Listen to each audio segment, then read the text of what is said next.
Es un auténtico placer poder presentarles a ustedes a Lucía Escapa Castro, que, como he dicho antes, es subdirectora general de Tecnologías y Servicios de Información del Ministerio de la Presidencia, a la que le cedo gustosamente la palabra. Bueno, pues muchas gracias. Voy a empezar con una noticia, un agradecimiento y una redirección. La noticia es que esta mañana vuestra compañera Adelaida Cabrero os informaba de que había dos ponentes que eran mujeres. La noticia es que el segundo 50% soy yo. El agradecimiento es a toda la CRUE, TIC en general, y a mi buen amigo Victoriano Giral en particular, por esta ocasión no de dirigirme a vosotros, sino de escucharos, siendo como soy alguien ajeno al universo docente al que vosotros pertenecéis. Y la redirección es que todo aquello que en mi ponencia echéis en falta sobre administración electrónica, no os preocupéis, consultáis con Daniel Sánchez de la Universidad de Murcia, porque su ponencia lo ha cubierto sobradamente. Así que me lo han puesto muy fácil.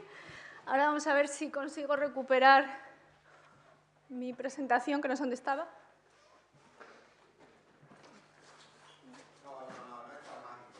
No.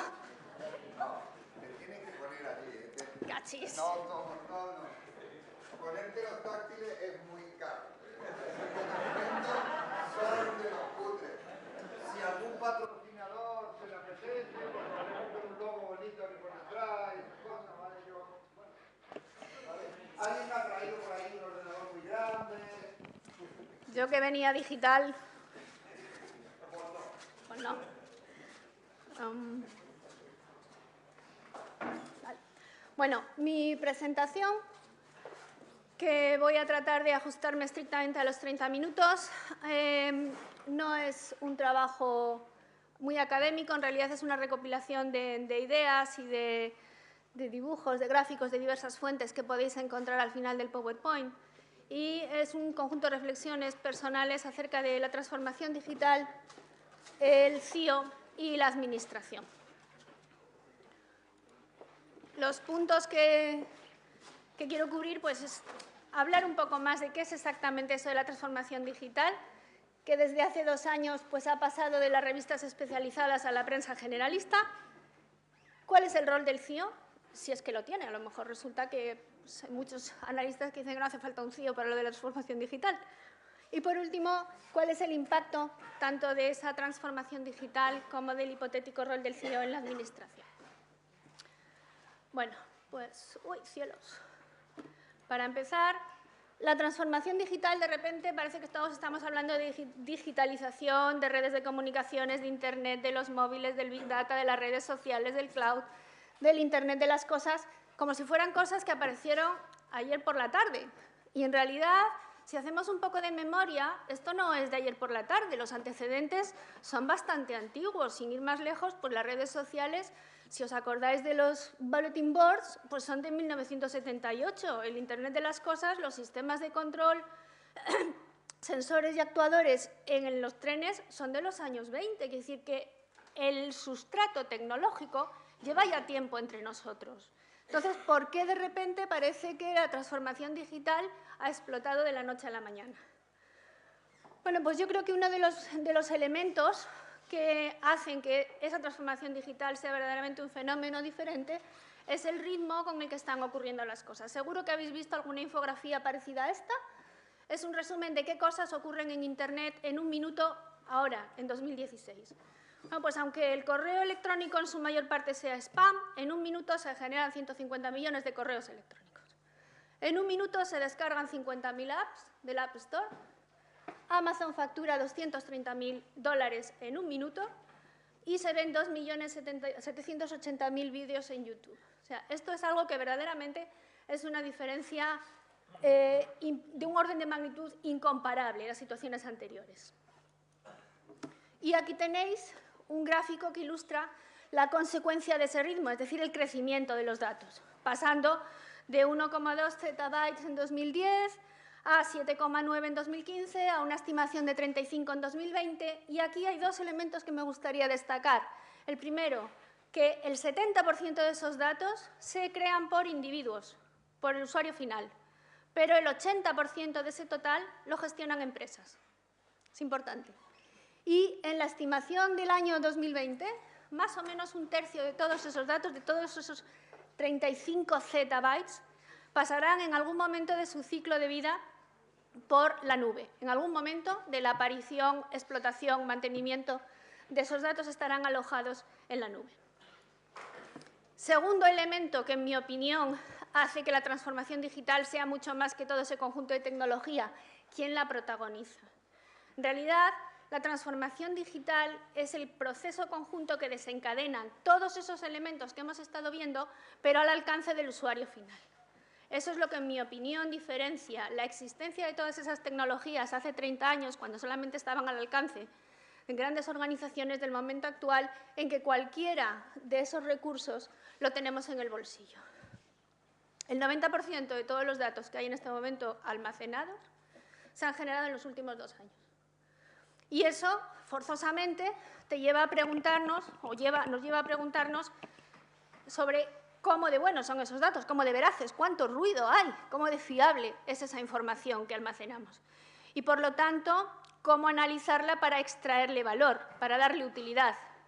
Y, siguiente paso, ¿quién es el propietario de esos datos? ¿Quién está legitimado para obtener un beneficio de esos datos? ¿Y qué protecciones hay que aplicarles o no? ¿Y cuáles son los riesgos en caso de que no lo hagamos?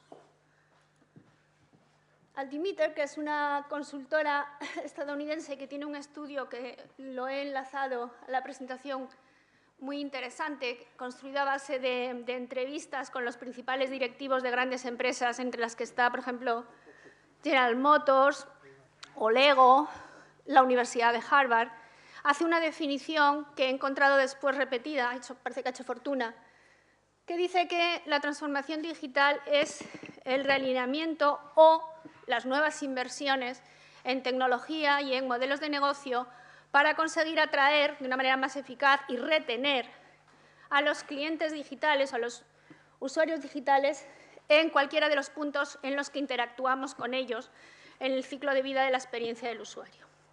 Es una buena definición, pero yo creo que más allá de esa definición, lo que hace disruptivo al proceso de transformación digital, al punto de generar un desafío digital, es que este no es un proceso que esté liderado o iniciado por las empresas, es un proceso que lideran los usuarios. Como lo lideran los usuarios, es un proceso que es multipolar, que no tiene un único punto de origen, no hay una única organización que esté impulsando la transformación digital. No hay una única tecnología, conviven multitud de tecnologías y es la elección del usuario la que hace que unas triunfen y otras desaparezcan. Es cambiante, es un proceso que está continuamente realimentándose en ciclos de prueba y error que son muy rápidos. Y, por último, es un proceso que es multivalor. No hay únicamente un valor económico que esté funcionando como tractor, hay otros tipos de valor, nuevas economías de carácter social o cultural que están contribuyendo también al éxito o al fracaso de determinados modelos. Yo creo que la transformación digital es el cambio de esas organizaciones públicas o privadas para adecuarse, anticiparse a las expectativas de esos clientes o usuarios o ciudadanos y descompongo las expectativas de los usuarios desde distintos puntos de vista. Por un lado, expectativas de ubicuidad que van unidas a multicanalidad. Quiero poder acceder a tus servicios desde cualquier punto, con cualquier dispositivo. Quiero además que mi experiencia sea consistente, quiero que sea simple, quiero que esté integrada, que no distinga qué está ocurriendo según con qué me esté conectando. Quiero que esté personalizada, no quiero una página genérica, quiero que me ofrezcas aquello que se ajusta a lo que son mis necesidades. Quiero que sea útil para mí y, por último, espero un nivel de privacidad controlada. Quiero decir, el usuario en general no se niega, no se opone a proporcionarnos sus datos personales, pero lo que sí que quiere es saber qué vamos a hacer con ellos, cómo los vamos a proteger y qué uso posterior vamos a darles. Entonces, en la transformación digital, vemos que la tecnología es un habilitador. Es verdad que es imprescindible, pero es un elemento que lo que permite es obtener algo mayor. Algo que además siempre tiene componentes que están ligados a los comportamientos, a las expectativas, al factor humano. Os recojo ahí algunos de los casos más llamativos: Airbnb, Uber, BlaBlaCar, Alibaba, Coursera, el sector que está despegando en los últimos 2 años el mix de finanzas y tecnología. Y como veis, en la mayor parte de estos casos, el uso de la tecnología ha funcionado como un habilitador que ha permitido una gestión eficiente de la capacidad excedente. En el caso de Airbnb, la capacidad excedente de cada una de nuestras casas para ser ofrecida como un servicio de alojamiento de turistas. En el caso de Uber, la capacidad excedente de cada uno de nuestros coches. Y eso es lo que lo hace disruptivo al competir con las empresas tradicionales que están en ese sector. El caso del fintech es bastante interesante porque, según los datos del World Economic Forum, en 2014 las inversiones en ese sector, perdón, en 2015 las inversiones en ese sector se triplicaron respecto del año anterior y alcanzaron 12.000 millones de dólares. Pensad que el total de las inversiones, el total del presupuesto de tecnología, según el World Economic Forum, de todo el sector financiero mundial es de 215.000 millones de dólares. Así que estamos diciendo que ese sector atrae ya un 8% del total de la inversión en TI del sector financiero. O sea que la transformación digital está impactando en todos los sectores de actividad. He dejado entre paréntesis al final el caso del Internet de las cosas. En mi opinión, en el caso del Internet de las cosas no hay ningún ejemplo tan atractivo, tan disruptivo, tan gráfico, precisamente porque es un sector que todavía está liderado, está guiado por las empresas y no por el consumidor final. Pues estoy segura que en el momento en que alguna iniciativa, algún modelo, alguna propuesta deje la iniciativa en manos del usuario final, veremos cosas parecidas. Entonces, los analistas suelen poner el énfasis en la transformación digital, en eso, en reorientar las inversiones TIC, en irse a un modelo de desarrollo ágil, modelos Lean, el Bimodal IT que ha sacado Gartner recientemente. Pero no, es que las implicaciones más importantes de la transformación digital se dan en el conjunto de la organización, en la infraestructura, en el funcionamiento, en el liderazgo, pero de la propia organización. La transformación digital tiene que ver, sobre todo, en mi opinión, con la motivación, el trabajo en equipo, el cambio en la forma en la que la organización como un todo funciona. Vale, ¿y ahora qué? ¿Ahora cómo lo hacemos? Hombre, pues básicamente, ante cualquier situación de cambio, las organizaciones tienden a hacer estas 4 cosas. Unas empiezan por un escalón, otras empiezan por otro, pero en general pues las reacciones son no hacer nada. Esto se va a pasar, esto es una moda. Si cerramos los ojos y apretamos, los ordenadores desaparecerán. Mantener el statu quo, esto de los móviles, donde esté un buen portátil, evolucionar. Bueno, no hay más remedio, los demás lo están haciendo, yo también. Y por último, anticiparse, tratar de intuir cuál va a ser el próximo cambio y ser tú uno de los primeros en impulsarlo. Pero esos son procesos que tienen que afectar a toda la organización, que se resumen en copiar mejores prácticas, copiar qué están haciendo otras organizaciones de nuestro entorno que les está yendo mejor que a nosotros, analizar qué recursos tenemos, qué podemos hacer con ellos y, por último, innovar. Pero, curiosamente, esto, que es un conjunto de iniciativas o transformaciones de toda la organización, choca con lo que esos directivos del estudio que citaba antes identifican como las iniciativas de transformación digital más importantes en su organización. Porque si leéis las 4 primeras que figuran en esa tabla, con valores que no son desdeñables, pues resulta que las 4 primeras son iniciativas meramente tecnológicas. ¿Vale? Pues mejorar los procesos, actualizar nuestro sitio web, integrar todas las vías de acceso de social, móvil, web, actualizar los sistemas de interacción con el usuario, y hay que llegar a la 5ª para encontrar identificado una iniciativa de investigar el comportamiento de nuestros clientes como una de las iniciativas clave en la transformación digital. O sea que parece que las organizaciones todavía ven la importancia de la transformación digital, pero están pensando aún que es una cuestión meramente tecnológica. Bueno, entonces hace falta un CIO para hacer esto. Pues, mi opinión, si esa evolución de las organizaciones pasa por copiar, analizar, innovar, ¿eso cómo se hace? Pues se hace a partir de datos. Las organizaciones están cambiando, se están convirtiendo en organizaciones datocéntricas, organizaciones que se articulan alrededor de los datos de los que disponen como su recurso más activo. ¿Y para qué hacemos esos trabajos con los datos? Pues, en primer lugar, para conseguir una mejora operacional, corto plazo, reducir costes y riesgos. Esta ha sido una motivación muy importante, tanto en el sector público como en el sector privado en los últimos años. Y, lamentablemente, muchas organizaciones se están quedando ahí. Pero eso no es suficiente. Hay que continuar en ese proceso de análisis e innovación para identificar patrones de uso, mejorar el conocimiento del cliente, del usuario, del ciudadano, de la empresa. Y, por último, hay que pasar a crear valor, a generar nuevos servicios, nuevos productos, incluso capturar nuevos clientes. Bueno, aquí un ejemplo que seguro que conocéis, muchísimos más, de lo que se puede hacer analizando datos. Este es un ejemplo del sector médico, un análisis de más de 42.000 muestras, 50.000 genes por muestra. Al final, lo que se consigue es aislar un tratamiento específico para enfermedades coronarias basado en 23 genes que se identifican y que permite discriminar o diseñar un test específico para hombres o para mujeres. Pero, como digo, todos los sectores de actividad tienen ejemplos tan atractivos o tan llamativos como este. ¿Y quién va a hacer esto? Pues el CIO. El CIO tiene que ser capaz de aportar, generar estas nuevas capacidades a la organización para la que trabaja.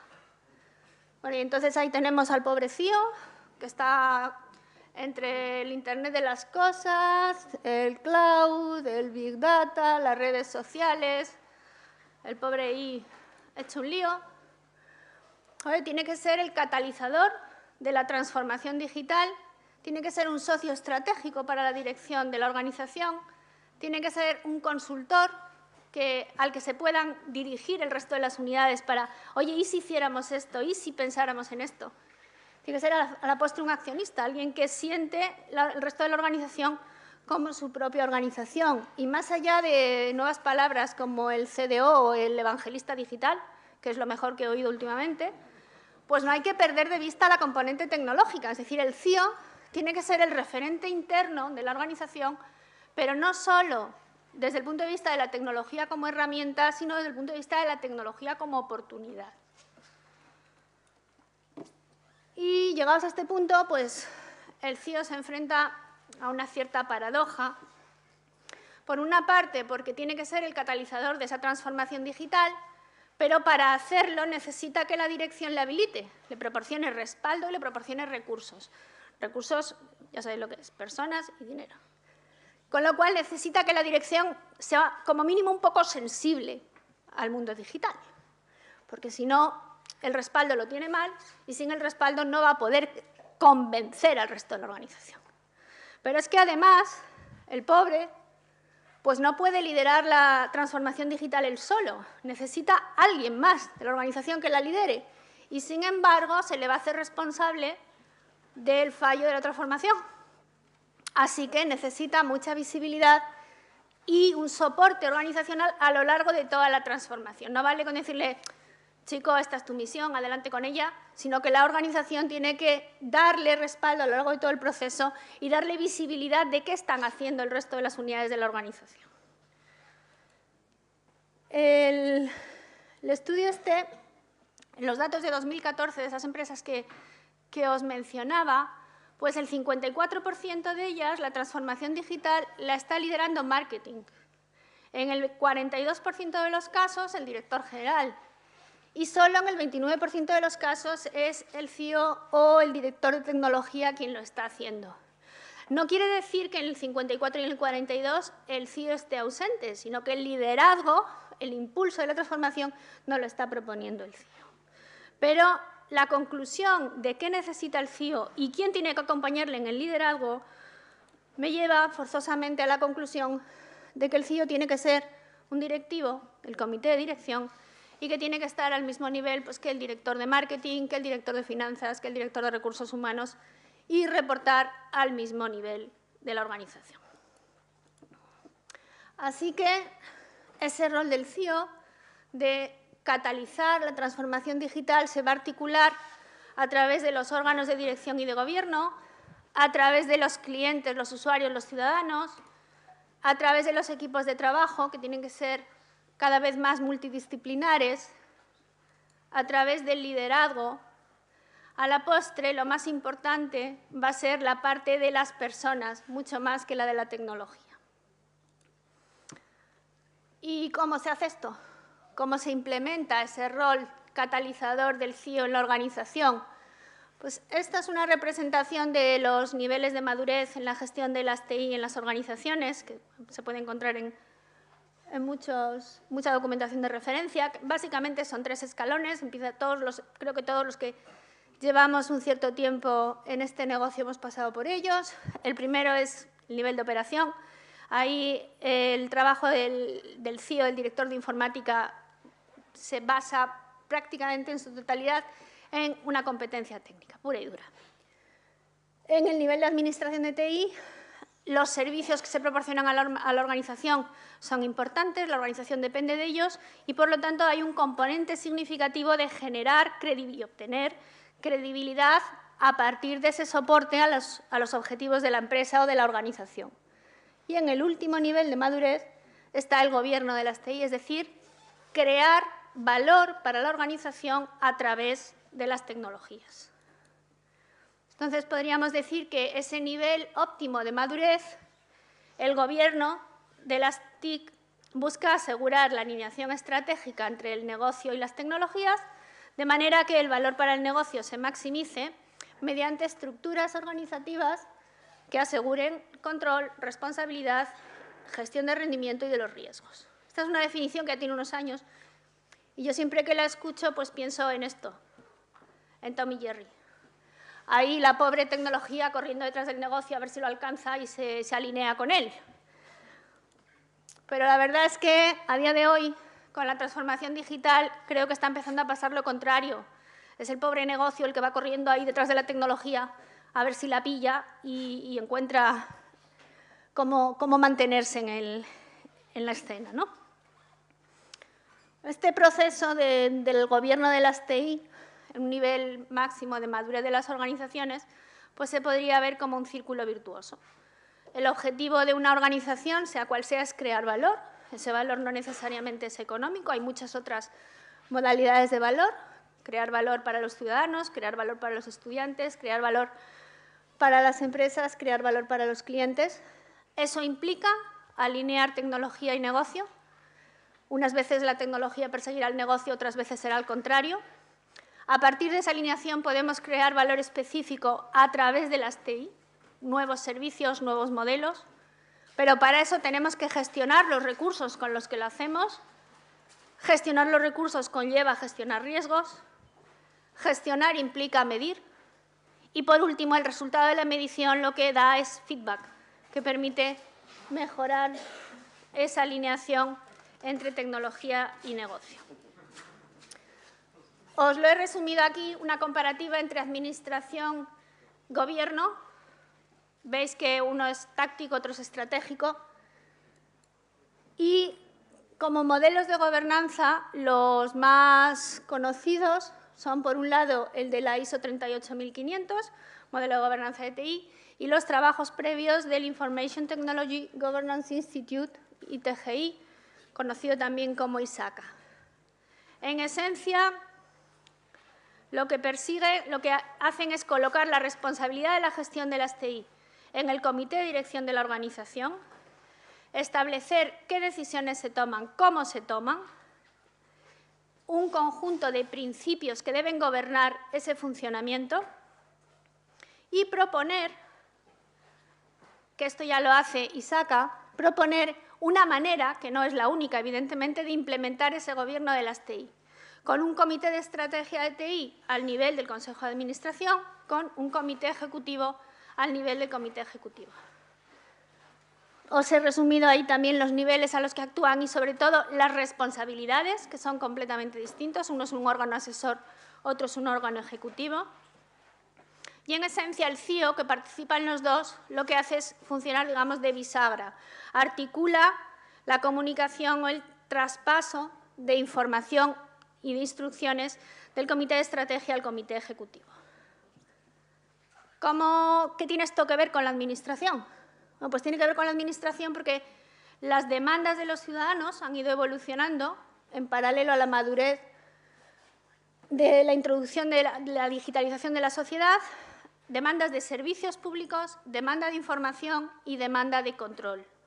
Lo podemos ver a modo de escalera, la demanda de servicios y las respuestas normativas que han ido atendiendo esas demandas. Pues la Directiva 2006 de ventanilla única, la Ley 11-2007, el ENI, el ENS, el Reglamento 910-2014 del que se habló esta mañana, de identidad y firma electrónica europea, las demandas de información, la Ley 37, reutilización de información del sector público, Ley 15, protección de datos, y control, Ley 19-2013, transparencia y buen gobierno, y las leyes 39 y 40, procedimiento administrativo y régimen jurídico.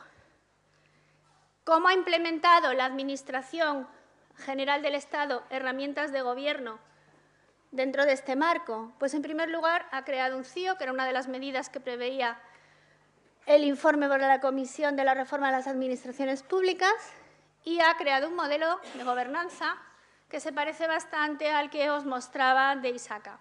Comité de estrategia, un comité ejecutivo. El comité de estrategia está al nivel de secretarios de Estado y subsecretarios, comité ejecutivo, nivel de directores generales, un comité de dirección puramente asesor, a nivel de subdirectores, y unas comisiones ministeriales que elaboran los planes de transformación.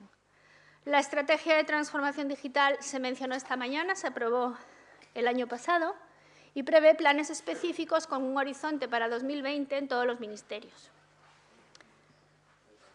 ¿Qué señalaría yo de este modelo?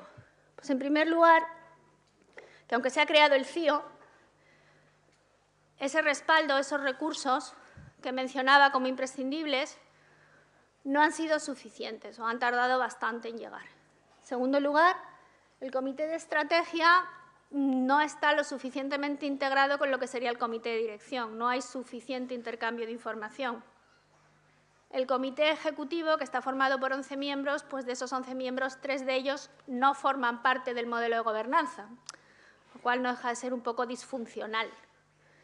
Y en cuanto a qué aspectos o qué cosas hay que decidir dentro del marco de referencia que propone la ISO 38500, pues de momento solo se ha trabajado sobre el primero, que es la estrategia TIC, principios rectores y objetivos, pero no se ha entrado a trabajar sobre las arquitecturas, estrategias de infraestructura, más allá de algunos proyectos de centralización muy limitados. No se ha entrado a trabajar sobre los servicios compartidos a fondo, porque la declaración realmente es una declaración de máximos o de intenciones, no una declaración real de servicios disponibles. Y, sobre todo, se ha quedado pendiente el trabajo sobre prioridades e inversiones. Sobre la ley, esta mañana os han hablado bastante. Lo único que quería señalar, al hilo de la pregunta que lanzaba alguien de la Universidad Rovira i Virgili, es que ambas leyes, la 39 y la 40, en su artículo primero, al definir el ámbito de aplicación, lo extienden a la Administración General del Estado, sus entes dependientes, comunidades autónomas, entidades locales, y dicen que se aplicará a las universidades de manera supletoria. Lo que quiere decir, como bien sabéis, que si las universidades tienen su propia normativa, esta norma no aplica. En la medida en que esa normativa no existe, pues son de aplicación. Os he hecho una agrupación de qué novedades introducen las dos leyes sobre las leyes anteriores. Esta me parece muy bonita, la de los órganos colegiados. A partir de ahora van a poder funcionar de modo 100% electrónico, incluyendo las reuniones, los acuerdos, las actas. Y, bueno, pues esto es todo. Muy bien.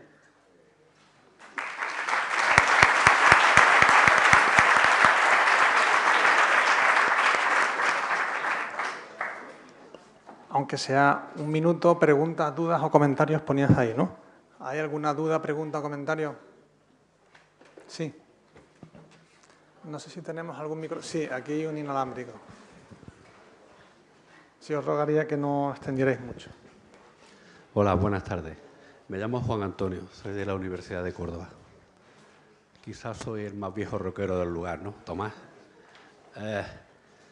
Cuando ha empezado su presentación he visto que ha salido una palabra para mí especial, PowerPoint. Quiero decirle que eso es una presentación digital, ¿no? Y yo le recomendaría otras herramientas distintas que PowerPoint para hacerla. Pero, en fin, sobre gustos no hay nada escrito y, pues, por supuesto, la libertad personal de cada uno es sagrada, ¿no? Es sagrada. Pero a lo largo de todo esto he visto que no ha tocado justo este tema. Es decir, es muy importante la transformación digital, pero es muy importante la neutralidad digital. Para las universidades es tremendamente importante, ¿eh? A mí me gustaría preguntarle qué opina de eso y qué ha hecho su ministerio en concreto en ese tema, ¿eh?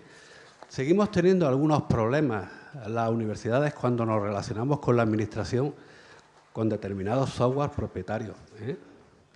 Parece ser que ya la WinSuite, por supuesto, parece estar fuera, pero sigue habiendo algunos problemas. Es decir, a mí me preocupa como universitario y también como responsable en parte de la interrelación de mi universidad con el resto de la administración, que la neutralidad tecnológica se respete a lo largo de todo este tiempo de transformación digital. A mí me gustaría saber cuál es tu opinión y qué habéis hecho vosotros por eso.